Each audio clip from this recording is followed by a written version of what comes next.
ಹೇಳಿ ಕೇಳಿ ನಮ್ಮದು ಪರಶುರಾಮ ಕ್ಷೇತ್ರ. ಪರಶುರಾಮ ಕ್ಷೇತ್ರ ಅನ್ನುವುದರಲ್ಲಿ ಏನೂ ಸಂದೇಹ ಇಲ್ಲ.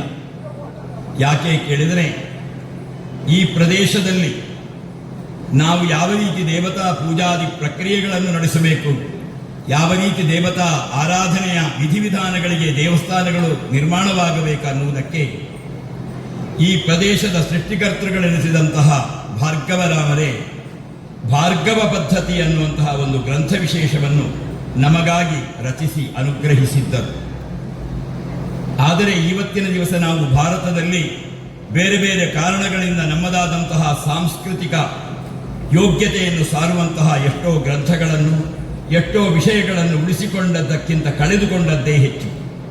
ಭಾರ್ಗವ ಪದ್ಧತಿ ಅನ್ನುವಂತಹ ಅತ್ಯಂತ ಪ್ರಾಚೀನವಾದಂತಹ ಕೃತಯುಗದಲ್ಲೇ ರಚಿತವಾದಂತಹ ಗ್ರಂಥ ವಿಶೇಷವೊಂದು ಇವತ್ತಿಗೆ ಅದರ ಪೂಜಾ ಪಟಲ ಅರ್ಧಮರ್ಧ ಸಿಗ್ತದೆ ಹೊರತು ಉಳಿದ ಕಲಶಪಟಲವೋ ಕ್ಷೇತ್ರ ನಿರ್ಮಾಣ ವಿಧಿವಿಧಾನಗಳ ವಿಷಯವನ್ನು ನಿರೂಪಿಸುವಂತಹ ಭೂಪರಿಗ್ರಹಾದಿ ವಿಭಾಗಗಳು ಅಲಭ್ಯವಾಗಿ ಹೋಗಿದೆ. ಇದು ಯಾಕೆ ಅದನ್ನು ನಾನು ಉಲ್ಲೇಖಿಸ್ತೇನೆ ಅಂತ ಹೇಳಿದರೆ, ತಾನು ಸೃಷ್ಟಿಸಿದಂತಹ ಕ್ಷೇತ್ರದಲ್ಲಿ ಯಾವ ರೀತಿ ಪೂಜಾ ವಿಧಾನಗಳು, ಧಾರ್ಮಿಕ ಪ್ರಕ್ರಿಯೆಗಳು ಇರಬೇಕು ಅನ್ನುವುದನ್ನು ಮನಗಂಡಂತಹ ಆ ಮಹನೀಯ ಅದಕ್ಕೆ ಬೇಕಾದಂತಹ ಶಾಸ್ತ್ರೀಯವಾದಂತಹ ಉಪಾಧಿಗಳನ್ನು ನಮಗೆ ರಚಿಸಿಕೊಟ್ಟಿದ್ದರು. ಇವತ್ತಿಗೆ ಅದನ್ನೆಲ್ಲ ನಾವು ಕಳ್ಕೊಂಡದ್ದೇ. ಆದರೆ ಪರಶುರಾಮರು ಸೃಷ್ಟಿಸಿದ ಈ ಮಹಾಕ್ಷೇತ್ರ ಏನಿದೆ, ಇದು ದೇವ ಸಾನ್ನಿಧ್ಯ ಭೂಯಿಷ್ಠವಾದದ್ದು. ಕೆಲವರು ಕೊಡಲಿಯನ್ನು ಎಸೆದರು ಅಂತ ಹೇಳ್ತಾರೆ. ಪ್ರಕೃತಿ ವಿನಾಶದ, ರಕ್ತಪಾತದ ಸಂಕೇತವಾದಂತಹ ಕೊಡಲಿ ಈ ನಮ್ಮ ಪರಶುರಾಮ ಕ್ಷೇತ್ರದ ನಿರ್ಮಾಣಕ್ಕೆ ಕಾರಣವಾದದ್ದಲ್ಲ ಅನ್ನುವುದಕ್ಕೆ ಸಾಕಷ್ಟು ಪುರಾವೆಗಳು ಬೇರೆ ಬೇರೆ ಗ್ರಂಥಗಳಲ್ಲಿದೆ. ನ್ಯಸ್ಯಾಸ್ತ್ರಾಣಿ ಮಹೇಂದ್ರ ಭೂವೃದ್ಧಿದಪಸ್ತನ್ಮನ್ ಪುನರ್ಮಜ್ಜಿತಾಂ. ತಾನು 21 ಬಾರಿ ಭೂಪ್ರದಕ್ಷಿಣೆಯನ್ನು ಮಾಡಿ ಕ್ಷತ್ರಿಯ ಸಂಹಾರದಿಂದ ತನ್ನ ಸ್ವಾಧೀನಕ್ಕೆ ಒದಗಿ ಬಂದಂತಹ ಭೂಪ್ರದೇಶವನ್ನು ಕಶ್ಯಪ ಪ್ರಜಾಪತಿಗಳಿಗೆ ಧಾರಾದತ್ತಪೂರ್ವಕವಾಗಿ ಪರಶುರಾಮರು ಸಮರ್ಪಿಸ್ತಾರೆ. ಈ ನಮ್ಮ ಪ್ರದೇಶದಲ್ಲಿ ಪ್ರಸಿದ್ಧವಾದಂತಹ ಸಖ್ಯ ಪರ್ವತ ಶ್ರೇಣಿಯಲ್ಲಿ ಮಹೇಂದ್ರ ಪರ್ವತವೆನ್ನುವಂತಹ ಪ್ರದೇಶದಲ್ಲಿ ತಪಶ್ಚರ್ಯೆಯಲ್ಲಿ ನಿರತರಾದಂತಹ ಅವರಿಗೆ ಮನಸ್ಸಿಗೊಂದು ಸ್ಫುರಣೆಯಾಯಿತು. ನಾನು ಯಾವ ಭೂಭಾಗದಲ್ಲಿ ತಪಶ್ಚರ್ಯೆಯನ್ನು ಮಾಡ್ತಾ ಇದ್ದೇನೋ ಆ ಭೂಭಾಗ ಕಶ್ಯಪ ಪ್ರಜಾಪತಿಗಳಿಗೆ ನಾನು ಕೊಟ್ಟಾಗಿದೆ. ನಾನು ಕಶ್ಯಪ ಪ್ರಜಾಪತಿಗಳಿಗೆ ಆ ಭೂಭಾಗವನ್ನು ಕೊಟ್ಟದ್ದರಿಂದ ಈ ಭೂಮಿಗೆ ಕಾಶ್ಯಪಿ ಅನ್ನುವಂತಹ ಹೆಸರು ಬಂದಿದೆ. ಕಾಶ್ಯಪಿ ಅಂತ ಭೂಮಿಗೂ ಹೆಸರಿದೆ. ಭೂರ್ಭೂಮಿ ರಚಲಾನಂತ ಧರಾ ವಿಶ್ವಂಭರ ಸ್ಥಿರ ಧರಾ ಧರಿತ್ರಿ ಧರಣಿ ಕ್ಷೋಣಿಜ್ಜ ಕಾಶ್ಯಪಿ ಕ್ಷಿತಿ. ಇದು ಭೂಮಿಯ ಬೇರೆ ಬೇರೆ ಹೆಸರುಗಳು. ಅಮರಸಿಂಹ ಅಮರಕೋಶದಲ್ಲಿ ಇದನ್ನು ಉಲ್ಲೇಖಿಸ್ತಾರೆ. ಹಾಗಾಗಿ ನಾನು ದಾನ ಕೊಟ್ಟಂತಹ ಭೂಪ್ರದೇಶದಲ್ಲಿ ತಪಶ್ಚರ್ಯೆಯನ್ನು ಮಾಡಿದರೆ ಅದು ಅಪರಾಧವಾಗ್ತದೆ, ದತ್ತಾಪಹಾರ ಅನ್ನುವ ದೋಷ ನನ್ನನ್ನು ಕಾಡುತ್ತದೆ. ನನ್ನ ತಪಶ್ಚರ್ಯೆಗಾಗಿ ಒಂದು ಭೂಪ್ರದೇಶದ ಅಗತ್ಯ ಇದೆ ಅಂತ ಮನಗಂಡು ಅವರು ಸಮುದ್ರರಾಜನಲ್ಲಿ ಭೂಪ್ರದೇಶವನ್ನು ಯಾಚಿಸ್ತಾರೆ. ಸಮುದ್ರರಾಜ ಒಲ್ಲೆನೆಂದಾಗ ತಮ್ಮ ವೈಷ್ಣವಾಸ್ತ್ರಕ್ಕೆ ಧ್ಯಾತೇಶ್ವಾಸ ಧೃತ ಅನಲಾಸ್ತ್ರ ಚಕಿತಂ ಆಗ್ನೇಯಾಸ್ತ್ರವನ್ನು ಹೂಡಿ ನೀನು ಕೊಡದಿದ್ದರೆ ನಿನ್ನನ್ನು ಸುಟ್ಟು ಬಿಡುತ್ತೇನೆ ಅಂತ ತನ್ನದಾದಂತಹ ಆ ಪ್ರಭೆಯನ್ನು ಅವನ ಮುಂದೆ ಪ್ರದರ್ಶಿಸಿದಾಗ ಹೆದರಿದಂತಹ ಸಮುದ್ರ ರಾಜ, ನೀವು ಹೇಳಿದಷ್ಟು ಹಿಂದೆ ಸರಿಯುವುದಕ್ಕೆ ನಾನು ಸಿದ್ಧನಿದ್ದೇನೆ, ನಿಮಗೆಷ್ಟು ಜಾಗ ಬೇಕು ನೀವು ಸೂಚಿಸಬೇಕಲ್ವೇ ಅಂತ ವಿನಂತಿಸಿದಾಗ ಸಮುದ್ರ ರಾಜನ ಆ ಒಂದು ವಿನಂತಿಯನ್ನು ಮನ್ನಿಸಿ ಧ್ಯಾತೇಶ್ವಾಸ ಧೃತ ಅನಲಾಸ್ತ್ರ ಚಕಿತಂ ಸಿಂಧುಂ ಸ್ರುವಕ್ಷೇಪಣ, ನಾನು ಯಜ್ಞ ಮಾಡ್ತಾ ಇದ್ದಂತಹ ಯಜ್ಞಸ್ರುವವನ್ನು ಎಸೆಯುತ್ತೇನೆ, ಆ ಯಜ್ಞಸ್ರುವ ಎಲ್ಲಿ ಹೋಗಿ ಬೀಳ್ತದೋ ಅಲ್ಲಿವರೆಗೆ ನೀನು ಹಿಂದೆ ಸರಿಯಬೇಕು ಅಂತ ಸಮುದ್ರರಾಜನಿಗೆ ಆಜ್ಞೆ ಮಾಡ್ತಾರೆ. ಯಜ್ಞಸ್ರುವ ಅಂತ ಹೇಳಿದರೆ ದೇವತೆಗಳಿಗೆ ಯಜ್ಞದಲ್ಲಿ ಹವಿರ್ಭಾಗವನ್ನು ಸಮರ್ಪಿಸುವ ಸಟ್ಟುಗದಂತಹ ಒಂದು ಸಾಧನ. ಸೃಕುಸ್ರುವ ಅಂತ ಯಜ್ಞದಲ್ಲಿ ಉಪಯೋಗಿಸಲ್ಪಡತಕ್ಕಂತಹ ವಸ್ತುದ್ವಯಗಳು. ಆ ಸ್ರುವವನ್ನು ಎಸೆದಾಗ ಆ ಸ್ರುವ ಹಿಂದೆ ಎಲ್ಲಿ ಹೋಗಿ ಬೀಳ್ತದೋ ಅಲ್ಲಿವರೆಗೆ ಸಮುದ್ರರಾಜ ಹಿಂದೆ ಸರಿತಾನೆ. ನೆಲಪ್ರದೇಶವಾಗಿ ಪರಿವರ್ತನೆಯಾಗ್ತದೆ. ಆಮೇಲೆ ಇಲ್ಲಿಯದ್ದಾದಂತಹ ಭೂಭಾಗದಲ್ಲಿ ಬೇರೆ ಬೇರೆ ರೀತಿಯ ಪ್ರಾಕೃತಿಕವಾದಂತಹ ವಿಕೋಪಗಳು ಸಂಭವಿಸದಂತೆ, ಸಮುದ್ರ ರಾಜ ಭೂಮಿಯನ್ನು ಆಕ್ರಮಿಸಿ ಮುಂದೆ ಬರದಂತೆ. ಒಂದು ಕಾಲದಲ್ಲಿ ಬೆಟ್ಟಗುಡ್ಡಗಳಿಗೆ ರೆಕ್ಕೆ ಇತ್ತು, ಅವುಗಳು ಸಂಚರಿಸಿ ಕೆಲವು ಭೂಪ್ರದೇಶವನ್ನು ಆಕ್ರಮಿಸಿಕೊಳ್ತಾ ಇದ್ವು. ಆ ಕಾರಣದಿಂದ ಆ ಬೆಟ್ಟಗುಡ್ಡಗಳು ಆಕ್ರಮಿಸಿಕೊಳ್ಳಬಾರದು, ಪ್ರಕೃತಿ ಇದ್ದ ಹಾಗೆ ಇರಬೇಕು ಅಂತ ಹೇಳಿ 12 ಶಾಸ್ತ್ರಕ್ಷೇತ್ರಗಳನ್ನು, 12 ವಿಷ್ಣು ಕ್ಷೇತ್ರಗಳನ್ನು, 12 ಶಿವಕ್ಷೇತ್ರಗಳನ್ನು, 12 ದುರ್ಗಾಕ್ಷೇತ್ರಗಳನ್ನು ಅವರು ಪ್ರತಿಷ್ಠಿಸಿದರು ಅಂತ ಇತಿಹಾಸ ಹೇಳುತ್ತದೆ. ಅಂತಹ ಪರಶುರಾಮರು ನಮ್ಮ ಈ ಒಂದು ದೇವಸ್ಥಾನಗಳ ನಿರ್ಮಾಣಕ್ಕೆ ಭದ್ರವಾದಂತಹ ಶಾಸ್ತ್ರೀಯವಾದಂತಹ ಬುನಾದಿಯನ್ನು ಹಾಕಿಕೊಟ್ಟಾಗ, ಆ ಗ್ರಂಥದ ಬಹುಭಾಗಗಳು ನಮ್ಮಲ್ಲಿ ಲಭ್ಯ ಇಲ್ಲದೆ ಇದ್ದಾಗ ತಂತ್ರಸಮುಚ್ಚಯವೆನ್ನುವಂತಹ ಒಂದು ವಿಶಿಷ್ಟವಾದಂತಹ ಗ್ರಂಥ ವಿದ್ವಾಂಸರಿಂದ ಯೋಜಿಸಲ್ಪಟ್ಟು ಪಾಂಚರಾತ್ರಾಗಮಾದಿಗಳ ಕೆಲವೊಂದು ವಿಶೇಷ ವಿಷಯಗಳು ಆ ಒಂದು ತಂತ್ರಸಮುಚ್ಚಯದಲ್ಲಿ ಸನ್ನಿಹಿತವಾಗಿರುವುದು ಅತ್ಯಂತ ಗಣನೀಯವಾದದ್ದು. ಯಾಕೆ ಕೇಳಿದರೆ, ವಿಷ್ಣುದೇವರ ಅದು ಪಾಂಚರಾತ್ರವನ್ನು ಅನುಸರಿಸಿ ತಂತ್ರಸಮುಚ್ಚಯ ಹೊರಟಿದೆ ಅನ್ನುವುದಕ್ಕೆ ವಿಷ್ಣು ಪೂಜೆಯಲ್ಲಿ, ದುರ್ಗಾ ಪೂಜೆಯಲ್ಲಿ, ಆ ಪೂಜಾ ವಿಧಾನದಲ್ಲಿ ಅರ್ಘ್ಯ ಮೊದಲು, ಪಾದ್ಯ ನಂತರ. ಬಾಕಿ ಎಲ್ಲ ದೇವರುಗಳಿಗೂ ಕೂಡ ಪಾದ್ಯೆಯ ನಂತರ ಅರ್ಘ್ಯ, ಪಾದಾಗ್ನಿಗೆ ಪಾದ್ಯ, ಹಸ್ತಾಗ್ನಿಗೆ ಅರ್ಘ್ಯ. ಆದರೆ ವಿಷ್ಣು ಪೂಜೆಯಲ್ಲಿ, ದುರ್ಗಾ ಪೂಜೆಯಲ್ಲಿ ಮಾತ್ರ ಅದು ಪಾಂಚರಾತ್ರಾಗಮದ ಆ ಒಂದು ವಿಶೇಷವಾದ ಕೊಡುಗೆ ಅದು. ಅಲ್ಲಿ ಪಾದ್ಯ ನಂತರ ಅರ್ಘ್ಯ ಮೊದಲು. ಅದು ಯಾಕೆ ಅನ್ನೋದನ್ನು ಆ ಶಾಸ್ತ್ರಕಾರರೇ, ಆ ಗ್ರಂಥಕಾರರೇ ವಿವೇಚನೆ ಮಾಡ್ತಾ, ಗಂಗಾಯಾ ಜನಕತ್ವಾತ್ ಪಾದಯೋರ್ ವಿಶೇಷ, ಗಂಗಾ ಜನಕನಾದದ್ದರಿಂದ ಅವನ ಪಾದಕ್ಕೆ ಮಹತ್ವ, ಆದ್ದರಿಂದ ಪಾದ್ಯ ಮಹತ್ವವಾದದ್ದು, ಅದು ಅರ್ಘ್ಯದ ನಂತರ ಸಮರ್ಪಿಸಲ್ಪಡಬೇಕು ಅನ್ನೋದು ಪಾಂಚರಾತ್ರಾಗಮದ ಉಲ್ಲೇಖ. ವಿಷ್ಣುವಿನ ಬಲಗಾಲ ಹೆಬ್ಬೆರಳಿನಿಂದಲೇ ಗಂಗೆ ಉದಿಸಿದ್ದು ಅನ್ನೋದು ಸತ್ಯ. ಹರಿಪಾದ ನಖದಿಂದ ಹರಿದು ಬಂದಳೆ ಗಂಗಾ, ದಾಸವರಿಯರು ಕೂಡ ಅದನ್ನು ಉಲ್ಲೇಖಿಸ್ತಾರೆ. ಹೀಗೆ ತಂತ್ರಸಮುಚ್ಚಯವೆನ್ನುವಂತಹ ಗ್ರಂಥ ರಚಿತವಾಗಿ ಅದನ್ನು ಅನುಸರಿಸಿಕೊಂಡು ನಾವು ದೇವಸ್ಥಾನಗಳ ನಿರ್ಮಾಣ, ದೇವಸ್ಥಾನಗಳ ಪ್ರತಿಷ್ಠಾವಿಧಿ, ದೇವಸ್ಥಾನಗಳ ಆಚಾರ ವಿಚಾರಗಳನ್ನು ನಾವು ಇವತ್ತಿಗೆ ಹೊಂದಿಸಿಕೊಂಡಿದ್ದೇವೆ. ಯಾವುದೇ ವಿಷಯಗಳನ್ನು ಸಂಶಯಾತೀತವಾಗಿ, ಅತ್ಯಂತ ಸರಳವಾಗಿ, ಸೂತ್ರ ರೂಪದಿಂದ, ಸೂತ್ರ ಅಂತ ಹೇಳಿದರೆ ಅದು ಅಲ್ಪಾಕ್ಷರವಾಗಿರಬೇಕು, ಅರ್ಥವ್ಯಾಪ್ತಿಯಲ್ಲಿ ವಿಶೇಷತೆಯನ್ನು ಹೊಂದಿರಬೇಕು, ಅಸಂದಿಗ್ಧವಾಗಿರಬೇಕು. ಆ ರೂಪದಲ್ಲಿ ಆ ತಂತ್ರಸಮುಚ್ಚಯ ಅನ್ನುವ ಗ್ರಂಥ ಇವತ್ತಿಗೆ ನಮ್ಮೆಲ್ಲ ಈ ದೇವಸ್ಥಾನಗಳ ಪ್ರಕ್ರಿಯೆಯಲ್ಲಿ ಪ್ರಧಾನ ಗ್ರಂಥವಾಗಿ ರೂಪಿಸಲ್ಪಟ್ಟಿದೆ. ಹಾಗೆ ಅಂತ ಅದನ್ನು ಅನುಸರಿಸಿಕೊಂಡು ಬೇರೆ ಬೇರೆ ಆಗಮಗಳು ಕೂಡ ಬಂದಿವೆ. ವಿಜಯಾಗಮವೆನ್ನುವುದು ನಮ್ಮ ಕಟೀಲಿನಲ್ಲಿ, ಕೊಲ್ಲೂರಿನಲ್ಲಿ, ಅದೇ ರೀತಿಯಾಗಿ ಬಪ್ಪನಾಡಿನಂತಹ ಮಹಾಕ್ಷೇತ್ರಗಳಲ್ಲಿ ಇವತ್ತಿಗೆ ಆ ತಂತ್ರಸಮುಚ್ಚಯಕ್ಕೆ ಸಂವಾದಿಯಾದಂತಹ ಗ್ರಂಥವು ಕೂಡ ಆಚರಣೆಯಲ್ಲಿ ಪ್ರಧಾನವಾದಂತಹ ಸ್ಥಾನವನ್ನು ಹೊಂದಿದೆ. ಈ ರೀತಿಯಾಗಿ ತಂತ್ರಸಮುಚ್ಚಯ ಕಾರಣ ಒಂದು ಮಾತು, ಸುಸ್ತೋತ್ರ ದೇವ ಯದಿ ಸಂಪದೇ ಸ್ಯಾತ್. ನಾವು ಆರಾಧಿಸುವ ದೇವರು, ದೇವಸ್ಥಾನದ ಪೂಜಾದಿ ವಿಷಯಗಳು, ಅಲ್ಲಿಯ ಉತ್ಸವಾದಿ ವಿಧಿ ನಿಷೇಧಗಳು ಅದು ಸರಿಯಾಗಿ ನಡೀತಾ ಇದ್ದರೆ ಆ ದೇವರು ಸಂಪತ್ತನ್ನು ಅನುಗ್ರಹಿಸ್ತಾನೆ ಅನ್ನುವ ಮಾತು. ಹಾಗೆ ಅಂತ ಅದು ಸರಿ ನಡೆಯದೇ ಇದ್ದರೆ ಆ ದೇವರು ಆಪತ್ತನ್ನು ಕೊಡ್ತಾನೆ ಅಂತ ಶಾಸ್ತ್ರಕಾರರು ಹೇಳುವುದಿಲ್ಲ, ನಮ್ಮ ವಿವೇಚನೆಗೆ ಬಿಟ್ಟು ಬಿಡ್ತಾರೆ.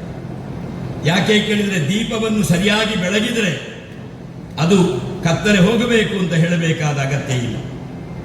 ದೀಪ ನಂದಿ ಹೋದರೆ ಕತ್ತಲೆಯನ್ನು ಬಾ ಅಂತ ಯಾರು ಕರೀಬೇಕಾದ ಅಗತ್ಯವೂ ಇಲ್ಲ. ಅದು ಮನುಷ್ಯನ ವಿವೇಚನೆಗೆ ಶಾಸ್ತ್ರಕಾರರು ಬಿಟ್ಟು ಬಿಟ್ಟಿದ್ದಾರೆ. ಹಾಗಾಗಿ ಅತ್ಯಂತ ಪ್ರಾಚೀನವಾದಂತಹ ಈ ಒಂದು ಉದನೇಶ್ವರ, ಈ ಹೆಸರೇ ರೋಚಕವಾದದ್ದು. ಈ ಹೆಸರಿಗೆ ಒಂದು ಅರ್ಥವನ್ನು ಕಲ್ಪಿಸುವುದಕ್ಕೂ ನಮಗೆ ಬಹಳ ಆಲೋಚನೆಯನ್ನು ಮಾಡಬೇಕಾಗ್ತದೆ. ಇದು ಕನ್ನಡ ಶಬ್ದವೋ ಅಥವಾ ತುಳು ಶಬ್ದವೋ ಅಥವಾ ಮಲಯಾಳ ಶಬ್ದವೋ ಅನ್ನುವುದು ಕೂಡ ನಮಗೆ ಆಲೋಚನೆಗೆ ಬರದೇ ಇರತಕ್ಕಂತಹ, ಯಾವುದೇ ವ್ಯಾಕರಣ ಶಾಸ್ತ್ರಕಾರರಿಗೂ ಆಲೋಚಿಸಬೇಕಾದಂತಹ ಒಂದು ಅರ್ಥವ್ಯಾಪ್ತಿಯ ಶಬ್ದ ಇದೆ. ಈಶ್ವರ ಅನ್ನುವ ಶಬ್ದಕ್ಕೆ ಶಿವ ಅನ್ನುವ ಹೆಸರಿನಿಂದ ನಾವು ಗುರುತಿಸೋಣ. ಉದನೇಶ್ವರ ಅನ್ನುವ ಅಭಿಧಾನದಿಂದ ದೇವರು ಇಲ್ಲಿ ಸನ್ನಿಹಿತನಾಗಿ ಬಹಳಷ್ಟು ಪ್ರಾಚೀನವಾದಂತಹ ಶಿವಾಲಯಗಳ ಆ ಒಂದು ಪಂಕ್ತಿಯಲ್ಲಿ ಉದನೇಶ್ವರ ದೇವಾಲಯವು ಉಲ್ಲೇಖಿಸಲ್ಪಟ್ಟಿದೆ.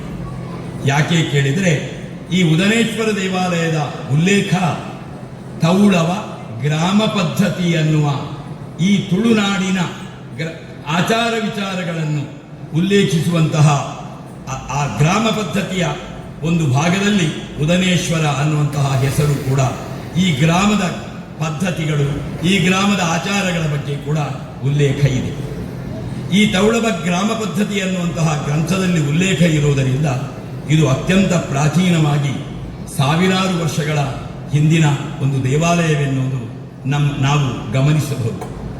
ಅಂತಹ ದೇವಸ್ಥಾನದಲ್ಲಿ ಬ್ರಹ್ಮಕಲಶ ಪ್ರಕ್ರಿಯೆ ಜೀರ್ಣೋದ್ಧಾರಣ ಪೂರಕವಾಗಿ ದೇವರಿಗೆ ಸಮರ್ಪಣೆಯಾಗುತ್ತಾ ಇರುವ ಪರ್ವಕಾಲ.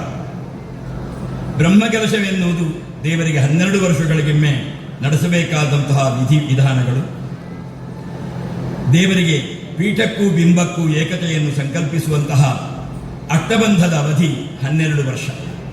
12 ವರ್ಷವಾದಾಗಲೂ ಅಷ್ಟಬಂಧವು ದೃಢವಾಗಿದ್ದರೆ, ನಿನ್ನೆ ಪೂಜೆಯಲ್ಲಿ ಉಪಯೋಗಿಸಿದಂತಹ ಪುಷ್ಪಾದಿಗಳು ಇವತ್ತು ನೋಡುವುದಕ್ಕೆ ಸೌಂದರ್ಯಯುತವಾಗಿದ್ದರೂ ಯಾವ ರೀತಿ ನಿರ್ಮಾಲ್ಯವಾಗಿ ತ್ಯಜಿಸಬೇಕಾದದ್ದೋ ಅದೇ ರೀತಿಯಾಗಿ ಅಷ್ಟಬಂಧವೂ ಕೂಡ 12 ವರ್ಷಗಳಾದಾಗ, ಅದು 12 ವರ್ಷಕ್ಕೂ ನಿಯಮ ಇದೆ. ಗುರುಗ್ರಹ ಒಂದು ರಾಶಿಯನ್ನು ದಾಟಿ ಇನ್ನೊಂದು ರಾಶಿಗೆ ಹೋಗುವುದಕ್ಕೆ 1 ವರ್ಷಗಳು ಬೇಕಾಗ್ತದೆ.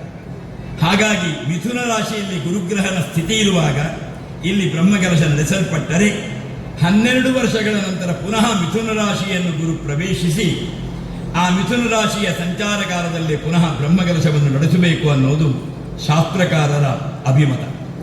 ಹಾಗಾಗಿ ಅಷ್ಟಬಂಧ ದೃಢವಾಗಿದ್ದರೂ ಕೂಡ ನಿರ್ಮಾಲ್ಯ ಬುದ್ಧಿಯ ವಿಸೃಜ್ಯ ಅದನ್ನು ನಾವು ಬಿಂಬದಿಂದ ಬೇರ್ಪಡಿಸಿ ಪುನಃ ಪೀಠಕ್ಕೂ ಬಿಂಬಕ್ಕೂ ಪ್ರಕೃತಿ ರೂಪವಾದಂತಹ ಪೀಠಕ್ಕೂ ಪುರುಷಾತ್ಮಕವಾದಂತಹ ಬಿಂಬಕ್ಕೂ ಏಕತೆಯನ್ನು ಕಲ್ಪಿಸುವ ಅಷ್ಟಬಂಧವನ್ನು ಲೇಪಿಸಿ ದೇವರಿಗೆ ಬ್ರಹ್ಮಕುಂಭಾಭಿಷೇಕವನ್ನು ನಡೆಸಬೇಕು ಅನ್ನೋದು ಶಾಸ್ತ್ರಕಾರರ ವಿಧಿ. ಇನ್ನು ಇದಕ್ಕೆ ಬ್ರಹ್ಮಕಲಶ ಅಂತ ಹೆಸರು. ವಿಷ್ಣುಕಲಶ, ಶಿವಕಲಶ, ದುರ್ಗಾಕಲಶ ಅಂತ ಇಲ್ಲ. ಎಲ್ಲ ದೇವರಿಗೂ ಬ್ರಹ್ಮಕಲಶವೇ. ಹಾಗಿದ್ರೆ ಈ ಬ್ರಹ್ಮ ಅನ್ನುವ ಶಬ್ದಕ್ಕೆ ಏನರ್ಥ? ಇಡೀ ಬ್ರಹ್ಮಕಲಶ ಮಂಡಲವನ್ನು 53 ಭಾಗ ಮಾಡಿದಾಗ ಬ್ರಹ್ಮ ಪದದಲ್ಲಿ ಈ ಕಲಶವು ಸ್ಥಾಪನೆಗೊಳ್ಳುವ, ಅಧಿವಾಸ ಮಾಡಲ್ಪಡುವ ಕಾರಣದಿಂದ ಇದಕ್ಕೆ ಬ್ರಹ್ಮಕಲಶ ಅಂತ ಹೆಸರು. ಇನ್ನು ಸೃಷ್ಟಿ ಅನ್ನುವ ಶಬ್ದಕ್ಕೂ ಬ್ರಹ್ಮ ಅನ್ನುವ ಶಬ್ದಕ್ಕೂ ಸಂಬಂಧ ಇದೆ. ಅದನ್ನು ವಿವರಿಸುವುದಕ್ಕೆ ಇಲ್ಲಿ ಸಮಯ ಸಾಲದು. ಸೃಷ್ಟಿಕ್ರಮದಿಂದ ಕಲಾನ್ಯಾಸವನ್ನು ಆ ಕಲಶದಲ್ಲಿ ಮಾಡಿ ಸ್ಥಿತಿಕ್ರಮದಲ್ಲಿ ಬಿಂಬದಲ್ಲಿ ಸಂಯೋಜಿಸುವುದರಿಂದ ಆ ಕಲಶವು ಬ್ರಹ್ಮಕಲಶವೆನಿಸಲ್ಪಡುತ್ತದೆ. ಇನ್ನು ವೇದಾಂತ ಶಾಸ್ತ್ರದಲ್ಲಿ ಪರಿಪೂರ್ಣನಾದಂತಹ ಪರಾತ್ಪರನಾದಂತಹ ಭಗವಂತನನ್ನು ಬ್ರಹ್ಮಾಭಿಧಾನದಿಂದ ಜ್ಞಾನಿಗಳು ಬ್ರಹ್ಮಸೂತ್ರ ಭಾಷ್ಯಾದಿಗಳಲ್ಲಿ ಉಲ್ಲೇಖಿಸ್ತಾರೆ. ಯಾವ ಕಲಶಾಭಿಷೇಕದಿಂದ ಅಪೂರ್ಣವಾದಂತಹ ಆ ಭಗವತ್ತತ್ವ ಏನಿದೆ ಅದು ಪೂರ್ಣತೆಯನ್ನು ಹೊಂದುತ್ತದೋ, ಯಾವ ಕಲಶಾಭಿಷೇಕದಿಂದ ಅಲ್ಲಿಯವರೆಗೆ ಅಪೂರ್ಣವಾದಂತಹ ಆ ದೇವ ಚೈತನ್ಯ ಪೂರ್ಣತೆಯನ್ನು ಹೊಂದುವುದರ ಮೂಲಕ ನಮಗೆ ಮೋಕ್ಷಾದ್ಯಭೀಷ್ಟಗಳನ್ನು ಅನುಗ್ರಹಿಸಬಹುದು, ಆ ಕಲಶಾಭಿಷೇಕ ಬ್ರಹ್ಮಕಲಶಾಭಿಷೇಕ ಅನ್ನಿಸಿಕೊಳ್ಳಲ್ಪಡುತ್ತದೆ. ಆದ್ದರಿಂದ ಅದಕ್ಕೆ ಬ್ರಹ್ಮಕಲಶ ಅಂತ ಹೆಸರು. ಇನ್ನು ಬ್ರಹ್ಮಕಲಶದ ಅಧಿವಾಸ ಪ್ರಕ್ರಿಯೆಯ ವಿಷಯವನ್ನು ಹೇಳುವುದಾದರೆ, ದ್ರೋಣಾದ್ಯುನ್ಮಿತ ಶಾಲಿತಂಡುರದಿಲೈಹಿ ಪೀಠಂ ಸಸಿದ್ಧಾರ್ಥಕೈ, ಬ್ರಹ್ಮಕಲಶವನ್ನು ಅಧಿವಾಸ ಮಾಡುವ ಪೀಠಕ್ಕೆ ಒಂದು ರೋಚಕವಾದಂತಹ ವಿಶೇಷತೆ ಇದೆ. 4 ಧಾನ್ಯಗಳನ್ನು ಸಂಯೋಜಿಸಬೇಕು. ಅದಕ್ಕೂ ಕೂಡ ಅಳತೆ ಇದೆ. ದ್ರೋಣಾದ್ಯುನ್ಮಿತ ಶಾಲಿತಂಡುರದಿಲೈಹಿ ಪೀಠಂ ಸಸಿದ್ಧಾರ್ಥಕೈ, ಮೊದಲಿಗೆ ಭತ್ತ, ಆಮೇಲೆ ಅಕ್ಕಿ, ಆಮೇಲೆ ಎಳ್ಳು, ಆಮೇಲೆ ಸಾಸುವೆ. ಮೊದಲಿಗೆ ಭತ್ತವನ್ನೇ ಯಾಕೆ ಅಲ್ಲಿ ಸಂಯೋಜಿಸಬೇಕು ಅಂತ ಹೇಳಿದರೆ, 4 ಧಾನ್ಯಗಳು ಧರ್ಮ, ಅರ್ಥ, ಕಾಮ, ಮೋಕ್ಷಗಳೆಂಬಂತಹ 4 ಪುರುಷಾರ್ಥಗಳನ್ನು ಅದು ಪ್ರತಿನಿಧೀಕರಿಸುತ್ತದೆ. ಪೂಜೆ ಅನ್ನುವಂತಹ ಪ್ರಕ್ರಿಯೆಗಾಗಿ ದೇವರನ್ನು ಪ್ರತಿಷ್ಠಿಸುವುದು. ಪುರುಷಾರ್ಥಾಹ ಪ್ರಜಾಯಂತೆ ಅನಯ ಇತಿ ಪೂಜಾ, ಯಾವ ಕರ್ಮದಿಂದ ಪುರುಷಾರ್ಥಗಳು ನಮಗೆ ಸಿದ್ಧಿಸಬಹುದು ಆ ಪ್ರಕ್ರಿಯೆಯನ್ನು ಪೂಜೆ ಅಂತ ನಮಗೆ ಜ್ಞಾನಿಗಳು ಬೋಧಿಸ್ತಾರೆ. ಹಾಗೆ ಪೂಜೆಗಾಗಿ ದೇವರ ಬ್ರಹ್ಮಕಲಶವನ್ನು ಮಾಡಿ ಪೂಜೆಗಾಗಿ ದೇವರನ್ನು ಅಲ್ಲಿ ಸನ್ನಿಹಿತನಾಗುವಂತೆ ಮಾಡುವುದು. ಅದರಲ್ಲಿ ಮೊದಲಿಗೆ ಭತ್ತ ಯಾಕೆ ಕೇಳಿದರೆ, ಭತ್ತ ಅನ್ನುವುದು ಸರ್ವ ಸಮೃದ್ಧಿಯ ಪ್ರತೀಕ. ಒಂದು ಭತ್ತ 1000 ಭತ್ತಗಳನ್ನು ಕೊಡಬಹುದು. ಒಂದು ಭತ್ತ 100 ಭತ್ತಗಳ ಸೃಷ್ಟಿಗೆ ಕಾರಣವಾಗ್ತದೆ. ಹಾಗಾಗಿ ಇಲ್ಲಿ ದೇವರ ಬ್ರಹ್ಮಕಲಶಾಭಿಷೇಕದಿಂದ ಸಂತೃಪ್ತನಾದಂತಹ ದೇವರು ಸರ್ವರಿಗೂ ಸಮೃದ್ಧತೆಯನ್ನು ಅನುಗ್ರಹಿಸ್ತಾನೆ ಅನ್ನುವುದರ ಸಂಕೇತವಾಗಿ ಭತ್ತ. ಆಮೇಲೆ ಅಕ್ಕಿ ಅನ್ನುವುದು ತೃಪ್ತಿಯ ಸಂಕೇತ. ನಮ್ಮದಾದಂತಹ ಹಸಿವನ್ನು ನೀಗಿಸಿ ದೇಹಕ್ಕೆ ಪೌಷ್ಟಿಕತೆಯನ್ನು ಕೊಡುವುದರ ಎಲ್ಲ ಧಾನ್ಯಗಳ ಪ್ರಾತಿನಿಧ್ಯ ಅಕ್ಕಿ. ಹಾಗಾಗಿ ಆ ದೇವರ ಪೂಜೆಯನ್ನು ಮಾಡುವುದರಿಂದ ದೈಹಿಕವಾಗಿಯೂ ಮಾನಸಿಕವಾಗಿಯೂ ಅಕ್ಕಿಯ ಧಾನ್ಯಕ್ಕೆ ಅಧಿಪತಿ ಚಂದ್ರ ಮನಕ್ಕಾರಕ, ಮಾತೃಕಾರಕ. ಹಾಗಾಗಿ ನಮ್ಮ ಮಾನಸಿಕವಾದಂತಹ ದೃಢತೆಯ ಪ್ರತೀಕ ಅಕ್ಕಿ, ದೈಹಿಕವಾದಂತಹ ಪೌಷ್ಟಿಕತೆಯ ಪ್ರತೀಕ ಅಕ್ಕಿ. ನಾವು ಈ ದೇವರನ್ನು ಪೂಜಿಸುವುದರಿಂದ ನಮಗೆ ಮಾನಸಿಕವಾಗಿಯೂ ದೈಹಿಕವಾಗಿಯೂ ಪೌಷ್ಟಿಕತೆ ಸಿದ್ಧಿಸ್ತದೆ ಅನ್ನೋದನ್ನು ಅಕ್ಕಿಯಲ್ಲಿ ಪ್ರತಿನಿಧೀಕರಿಸ್ತದೆ. ಪ್ರತಿಯೊಬ್ಬ ಮನುಷ್ಯನು ಜೀವನದಲ್ಲಿ ಅವ ಮಾತೃಗರ್ಭದಿಂದ ಹೊರಬರುವಾಗ 3 ವಿಧವಾದ ಋಣಗಳು ಅವನನ್ನು ಬಾಧಿಸ್ತದೆ. ದೇವಋಣ, ಪಿತೃಋಣ, ಋಷಿಋಣ. ಆ 3 ವಿಧವಾದಂತಹ ಯಾವ ಋಣಗಳಿದೆ ಅದನ್ನು ಈ ದೇವರನ್ನು ಆರಾಧಿಸುವುದರಿಂದ ನಾವು ಪರಿಹರಿಸಿಕೊಳ್ಳುವುದಕ್ಕೆ ಆ ದೇವರು ನಮಗೆ ಅವಕಾಶವನ್ನು ನೀಡುತ್ತಾನೆ. ಅಂತಹ ಸತ್ಪ್ರೇರಣೆ ಅವನಿಂದ ಒದಗಿಸಲ್ಪಡುತ್ತದೆ ಅನ್ನುವುದರ ಪ್ರತೀಕವಾಗಿ ಅಲ್ಲಿ ಎಳ್ಳು ಸಂಯೋಜಿಸಲ್ಪಡುತ್ತದೆ. ಪಿತೃದೇವತೆಗಳಿಗೂ ನಾವು ತಿಲವನ್ನು ಸರಿಯಾದ ರೀತಿಯಲ್ಲಿ ಕೈಯಲ್ಲಿ ಧರಿಸಿ ತರ್ಪಣ ಕೊಡುವುದು ಋಣ ಪರಿಹಾರಕ್ಕಾಗಿ. ಹಾಗಾಗಿ ಎಳ್ಳು ಅನ್ನುವುದು ಋಣ ಪರಿಹಾರತೆಯನ್ನು ಸೂಚಿಸುವ ಧಾನ್ಯ ವಿಶೇಷ. ಆಮೇಲೆ ಸಾಸುವೆ ಅನ್ನುವುದು ರಕ್ಷಾ ಪ್ರಕ್ರಿಯೆಯ ಪ್ರತೀಕ.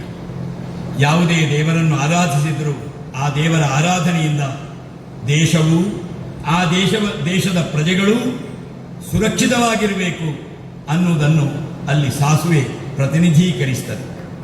ಈ ರೀತಿಯಾಗಿ 4 ಧಾನ್ಯಗಳನ್ನು ಸರಿಯಾದ ರೀತಿಯಲ್ಲಿ ಸಂಯೋಜಿಸಿ ಪೀಠದ ಆ ರಚನೆಯನ್ನು ಮಾಡಿ ಅದರ ಮೇಲೆ ಬ್ರಹ್ಮಕಲಶ ಅನ್ನುವ ಆ ವಿಶಿಷ್ಟವಾದಂತಹ ವಿಧಿಯಿಂದ ಕಲಶ ಅಧಿವಾಸ ಮಾಡಲ್ಪಡುತ್ತದೆ. ಅಲ್ಲಿ ಕಲಶ ಪಾತ್ರೆ ಏನಿದೆ ಅದು ತಂಬಿಗೆ ಬೆಳ್ಳಿಯದ್ದೋ ಚಿನ್ನದ್ದೋ ತಾಮ್ರದ್ದೋ ಅನ್ನುವುದಲ್ಲ. ಅದು ನಮ್ಮ ದೇಹವನ್ನು ವ್ಯಾಪಿಸಿಕೊಂಡಂತಹ ಅಸ್ಥಿಯ ಸಂಕೇತವಾಗಿರ್ತದೆ. ಅದಕ್ಕೆ 72 ಆವರ್ತನೆಯಲ್ಲಿ ಸರಿಯಾಗಿ ಸೂತ್ರವೇಷ್ಟನೆಯನ್ನು ನೂಲನ್ನು ಸುತ್ತಿರ್ತಾರೆ ಕಲಾತ್ಮಕವಾಗಿ.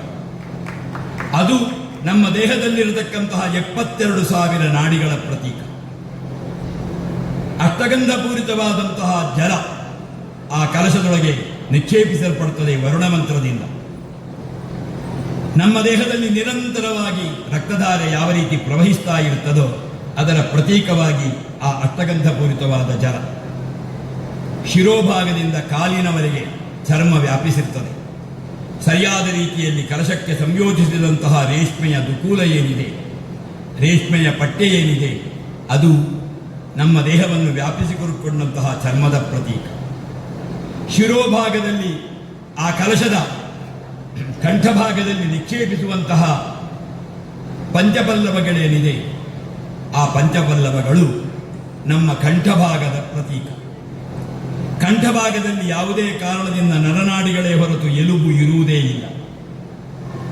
ಆಮೇಲೆ ಅದಕ್ಕೆ ಸಂಯೋಜಿಸಿದಂತಹ ತೆಂಗಿನಕಾಯಿ ಅದು ನಮ್ಮ ಶಿರೋಭಾಗದ ಪ್ರತೀಕ. ಸಂಯೋಜಿಸುವಂತಹ ಶಿರೋಕೂರ್ತ ಏನಿದೆ ನಮ್ಮ ದೇಹದಲ್ಲಿ ಸರ್ವತ್ರ ವ್ಯಾಪಿಯಾದಂತಹ ರೋಮರಾಜಿಯ ಪ್ರತೀಕ. ಈ ರೀತಿಯಾಗಿ ಆ ಒಂದು ಕಲಶ ಅನ್ನುವಂತಹ ದೇಹದಲ್ಲಿ ದೇವರನ್ನು ಸೂರ್ಯಕಲೆ, ಸೋಮಕಲೆ, ವನ್ನಿಕಲೆ, ಅಕಾರಕಲೆ, ಉಕಾರಕಲೆ, ಮಕಾರಕಲೆ, ನಾದಕಲೆ, ಬಿಂದುಕಲೆ, ಶಕ್ತಿಕಲೆ, ಶಾಂತಿಕಲೆ ಅನ್ನುವಂತಹ 14 ಕಲೆಗಳನ್ನು ಅಲ್ಲಿ ಸಂಯೋಜಿಸಿ ಬೇರೆ ಬೇರೆ ಬೇರೆ ಬೇರೆ ರೀತಿಯಾದಂತಹ ಪ್ರಕ್ರಿಯೆಗಳಿಂದ ತತ್ವಾಧ್ವ, ಕಲಾಧ್ವ, ಕಲಾಧ್ವಾ, ತತ್ವಾಧ್ವಾ, ಭುವನಾಧ್ವಾ, ಮಂತ್ರಾಧ್ವಾ ಇತ್ಯಾದಿ ಷಡಧನ್ಯಾಸಗಳಿಂದ ಆ ಕಲಶವನ್ನು ದೇವರ ಅಭಿಷೇಕಕ್ಕಾಗಿ ನಾವು ಸಿದ್ಧಪಡಿಸಿ ಅದಕ್ಕೆ ಅಧಿವಾಸ ಹೋಮವನ್ನು ನಡೆಸುವುದಕ್ಕಿದೆ. ದಶದ್ರವ್ಯಗಳಿಂದ ಶಿವದೇವರಿಗೆ ಅಧಿವಾಸ ಹೋಮವನ್ನು ನಡೆಸಿ ಅಧಿವಾಸ ಹೋಮಗತವಾದಂತಹ ಚೈತನ್ಯವನ್ನು ಕಲಶದಲ್ಲಿ ಸಂಯೋಜಿಸಿ ಮರುದಿವಸ ದೇವರಿಗೆ ಕಲಶಾಭಿಷೇಕವನ್ನು ತಂತ್ರಿಗಳು ಮಾಡುತ್ತಾರೆ. ಅದರಲ್ಲಿ ಬೇರೆ ಬೇರೆ 25 ಕಷಾಯೋದಕ, ಫಲೋದಕ, ಪುಷ್ಪೋದಕ, ಗಂಧೋದಕ ಇತ್ಯಾದಿ ದ್ರವ್ಯಗಳಿದೆ. ಆ ದ್ರವ್ಯಗಳ ಸತ್ವವನ್ನು ಅದು ನೀರಿಗೆ ಬಿಟ್ಟುಕೊಡುವುದಕ್ಕೆ ಸುಮಾರು 8 ಗಂಟೆಗಳ ಅವಕಾಶ ಬೇಕಾಗಿರ್ತದೆ.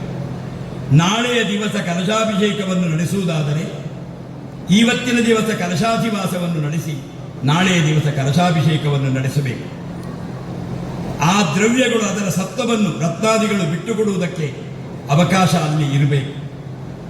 ಹೀಗೆ ಕಲಶಾಧಿವಾಸವನ್ನು ಮಾಡಿ ಮರುದಿವಸ ಸರಿಯಾದ ಮುಹೂರ್ತದಲ್ಲಿ ದೇವರಿಗೆ ಕಲಶಾಭಿಷೇಕವನ್ನು ತಂತ್ರಿಗಳು ನಡೆಸಿ ಅದರಲ್ಲಿ 24 ಉಪಬ್ರಹ್ಮಗಳು, 20 ಬ್ರಹ್ಮಖಂಡ ಸಹಿತವಾದಂತಹ 25 ಖಂಡಗಳು, ಒಂದೊಂದು ಖಂಡದ ಕಲಶಾಭಿಷೇಕವನ್ನು ಮಾಡಿ ಆದ ಮೇಲೆ ದೇವರಿಗೆ ಪ್ರಸನ್ನ ಪೂಜೆಯನ್ನು ಮಾಡಿ ಶುದ್ಧ ಜಲದಿಂದ ಪುನಃ ಅಭಿಷೇಕಿಸಿ ನಂತರದ ಭಾಗದ ಕಲಶಾಭಿಷೇಕಕ್ಕೆ ತಂತ್ರಿಗಳು ತೊಡಗುತ್ತಾರೆ. ಅದರಲ್ಲೂ ಒಂದು ರುಚಿಯ ಕಲ್ಪನೆ ಇದೆ. ನಾವು ಯಾವ ರೀತಿ ಪರಮನ್ನಕ್ಕೆ ಹಾಕಿದ ಸೌಟನ್ನು ನಂತರದ ಖಾದ್ಯಗಳಿಗೆ ಹಾಕೋದಿಲ್ವೋ, ಅದು ಖಾದ್ಯಗಳು ಪ್ರತ್ಯೇಕವಾಗಿದ್ದರೆ ಮಾತ್ರ ಭೋಜನ ರುಚಿಯಾಗಿ ಶುಚಿಯಾಗಿ ದೇಹಕ್ಕೆ ಆರೋಗ್ಯವನ್ನು ಕೊಡಬಹುದು. ಅದೇ ರೀತಿಯಾಗಿ ಫಲೋದಕದ ಕಲಶವನ್ನು ಅಭಿಷೇಕ ಮಾಡಿ ನಂತರದ ಕಲಶವನ್ನು ಅಭಿಷೇಕ ಮಾಡಬೇಕಾಗಿದ್ದರೆ ಫಲೋದಕದ ಆ ಕಲಶದ ದ್ರವ್ಯ ನಂತರದ ಕಲಶದ ದ್ರವ್ಯದ ಜೊತೆಗೆ ಸಂಕರಗೊಳ್ಳಬಾರದು ಅನ್ನುವ ಕಾರಣದಿಂದ ಶುದ್ಧ ಜಲದಿಂದ ದೇವರನ್ನು ಅಭಿಷೇಕಿಸಿ ನಂತರದ ಕಲಶದ ಅಭಿಷೇಕಕ್ಕೆ ತಂತ್ರಿಗಳು ತೊಡಗುತ್ತಾರೆ. ಈ ರೀತಿಯಾಗಿ ಮಹಾವ್ಯೋಮ ವ್ಯಾಪಿ ಅನ್ನುವಂತಹ ಮಂತ್ರದಿಂದ ಶಿವದೇವರಿಗೆ ಬ್ರಹ್ಮಕಲಶಾಭಿಷೇಕವನ್ನು ಮಾಡಿ ನಂತರ ದೇವರಲ್ಲಿ ಭಕ್ತಿಯಿಂದ ತಂತ್ರಿಗಳು ಲೋಕಹಿತಕ್ಕಾಗಿ ಪ್ರಾರ್ಥಿಸ್ತಾರೆ. ಲೋಕಾನುಗ್ರಹೇತ್ವರ್ಥಂ ಸ್ಥಿರೀಭವ ಸುಖಾಯನಃ, ಎಲ್ಲರಿಗೂ ಅನುಗ್ರಹಿಸುವುದಕ್ಕಾಗಿ ಈ ಕ್ಷೇತ್ರದಲ್ಲಿ ನೀವು ಸನ್ನಿಹಿತನಾಗಿರಬೇಕು. ಸಾನ್ನಿಧ್ಯಂತ ತಥಾದೇವ ಪ್ರತ್ಯಹಂ ಪರಿವರ್ತಯ, ನಮ್ಮ ಪ್ರಕ್ರಿಯೆಯಿಂದ ಸಂತುಷ್ಟನಾಗಿ ಸಾನ್ನಿಧ್ಯ ವೃದ್ಧಿಯಾಗಬೇಕು. ಯಾವ ಕಾರಣದಿಂದಲೂ ಈ ದೇವರ ಭಕ್ತರಲ್ಲಿ ಪ್ರತ್ಯೇಕವಾದ ಮನೋಭಾವವಿರದೆ ಎಲ್ಲರಲ್ಲೂ ಐಕ್ಯತೆ ಸಿದ್ಧಿಸಿರಿ. ಯಜಮಾನ ಸಮೃದ್ಧತಾ, ಯಾರೆಲ್ಲ ಭಕ್ತಿ ಶ್ರದ್ಧೆಯಿಂದ ನಿನ್ನ ಈ ಒಂದು ಪ್ರಕ್ರಿಯೆಯಲ್ಲಿ ತೊಡಗಿಕೊಂಡಿದ್ದಾರೋ ಅವರಿಗೆಲ್ಲ ಶ್ರೇಯಸ್ಸು ನಿನ್ನ ಅನುಗ್ರಹದಿಂದ ಪ್ರಾಪ್ತಿಯಾಗಲಿ. ಯಾವತ್ತು ಸೂರ್ಯಶ್ಚಂದ್ರಶ್ಚ ಯಾವತ್ತಿಷ್ಠತಿ ವೇದಿನಿ, ಎಲ್ಲಿಯವರೆಗೆ ಭೂಮಿಯ ಅಸ್ತಿತ್ವ ಇರ್ತದೋ, ಎಲ್ಲಿಯವರೆಗೆ ಸೂರ್ಯಚಂದ್ರರ ಸಂಚಾರವಿರ್ತದೋ ಅಲ್ಲಿಯವರೆಗೆ ಈ ಕ್ಷೇತ್ರದಲ್ಲಿ ಸನ್ನಿಹಿತನಾಗಿ ನೀನು ನಮ್ಮನ್ನು ಅನುಗ್ರಹಿಸಬೇಕು.